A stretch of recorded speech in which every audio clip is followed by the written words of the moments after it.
జై శ్రీమన్నారాయణ. అందరికీ నమస్కారం అండి.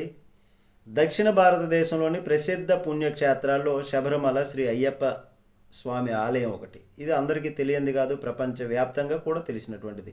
మరి శబరిమలకు దేశం నలుమూలల నుంచి భక్తులు వస్తారు. అయ్యప్ప దర్శనం కోసం వచ్చేటటువంటి భక్తులు మండల కాలం పాటు అంటే 41 రోజులు దీక్ష ఇరుముడు కట్టుకుంటారు. మాలధారణ చేసినటువంటి స్వాములు 41 రోజుల పాటు అత్యంత నియమనిష్టలతో అయ్యప్పను పూజిస్తారా. మరి దీక్ష సమయంలో అయ్యప్పలు ఈ క్రింది నియమాలను కూడా అట్లాంటి వాళ్ళు తప్పనిసరిగా పాటించాలి. ఉభయ సంధ్యల్లో ఉదయం సాయంకాలం చల్లనీళ్లతో స్నానం చేయాలి. చిరస్నానం అంటే తల నుంచి స్నానం చేసుకోవాలి. స్వామికి దీపారాధన చేసి స్తోత్రం చేయాలి. దేవతార్చన జరిపి మధ్యాహ్నం భిక్ష, రాత్రికి అల్పాహారం తీసుకోవాలి. నల్లని దుస్తులు ధరించాలి. రోజు దేవాలయాన్ని దర్శించాలి. పాదరక్షలు ధరించకూడదు. దీక్ష కాలంలో క్షవరం చేయించుకోవడం, గోళ్ళను కత్తిరించుకోవటం అన్నటువంటిది చేయకూడదు అని. మరి మెడలో ధరించినటువంటి ఈ ముద్రమాలలు ఉన్నాయి కదా, ఎట్టి పరిస్థితుల్లోనూ కూడా వాటిని తీయకూడదు. అయ్యప్ప సన్నిధానానికి చేరడానికి కనీసం 41 రోజుల ముందు దీక్ష ఆరంభించాలి. మరి అస్ఖలిత బ్రహ్మచర్యం పాటించాలండోయ్. బ్రహ్మచర్యాన్ని తప్పనిసరిగా పాటించాలి. ఇది ముఖ్యమైనటువంటి విషయం. యోగిగానే మాత్రం జీవించాలి. ఇంటికి దూరంగా ఉంటే చాలా మంచిది, శ్రేయస్కరం కూడా. మరి దాంపత్య జీవితము మనోవాకాయ కర్మలను తలుచుకొనుట, మనం ఏదో గతంలో జరిగినటువంటి కర్మలను తలుచుకోలేనటువంటి వాటిని తలుచుకోవటం అపరాధం. ఇది ఇట్లాంటివి చేయకూడదు. ఇంకా అన్యదా మాట్లాడకూడదు.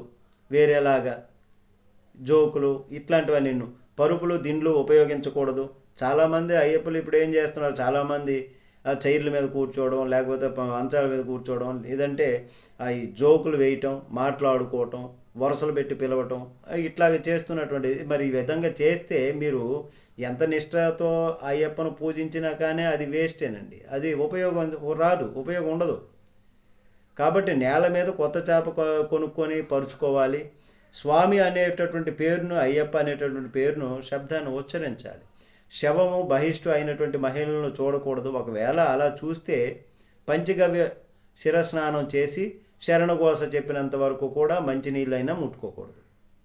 దీక్ష కాలంలో స్వామియే శరణమయ్యప్ప అనే మూలమంత్రాన్ని ఎల్లవేళలా జపించాలి. మాలధారణలో ఉన్నప్పుడు స్త్రీలను భార్యతో సహా దేవతామూర్తులుగా భావించాలి. ఆ దేవత లక్ష్మీదేవి స్వరూపులుగా భావించాలి. పేరు చివర అయ్యప్ప అని పదం చేర్చాలి. ఇతరులను అయ్యప్ప లేదా స్వామి అని పిలవాలి. మహిళను మాత అని సంబోధించాలి. ఈ విధంగా ఎవరైనా భిక్షకు పిలిస్తే తిరస్కరించరాదు. నుదుటిపై ఎల్లప్పుడూ కూడా విభూతి, చందనము, కుంకుమ ధరించి ఉండాలి. మద్యం సేవించకూడదు. ఇట్లాంటి దురలవాట్లకు దూరంగా ఉండాలి. తాంబూలం కూడా నిషిద్ధము. తాంబూలాలు కిల్లీలు వేసుకుంటారు, రకరకాల, అవి కూడా నిషిద్ధము. సాత్విక ఆహారాన్ని తీసుకోవాలి.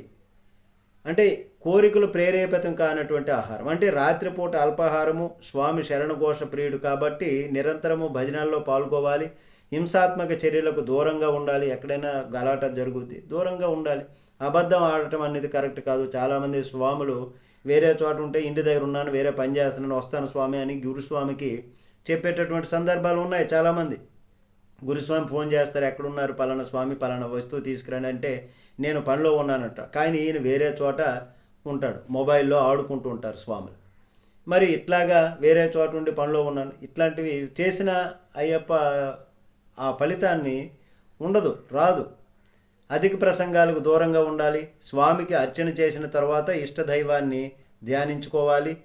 అష్టరాగాలు, పంచేంద్రియాలు, త్రిగుణాలు, విద్య, అవిద్యలకు దూరంగా ఉండాలి.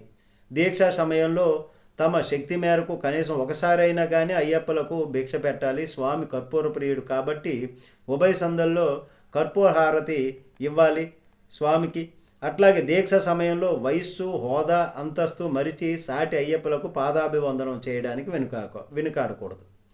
తల్లిదండ్రులకు కూడా పాదాభివందనం చేయవచ్చు. దీక్ష లేని ఇతరులకు పాదాభివందనం చేయకూడదు. మరి ఈ విధంగా అయ్యప్ప స్వామి యొక్క నిబంధనలను పాటించాలి. ఈ విధంగా పాటిస్తేనే దానికి ఆ మాలధారణ చేసి 41 రోజులు నియమనిష్టలతో ఉన్నటువంటి దానికి ప్రతిఫలం చేకూరుతుంది అని చెప్తున్నటువంటిది. జై శ్రీమన్నారాయణ. అందరికీ నమస్కారం.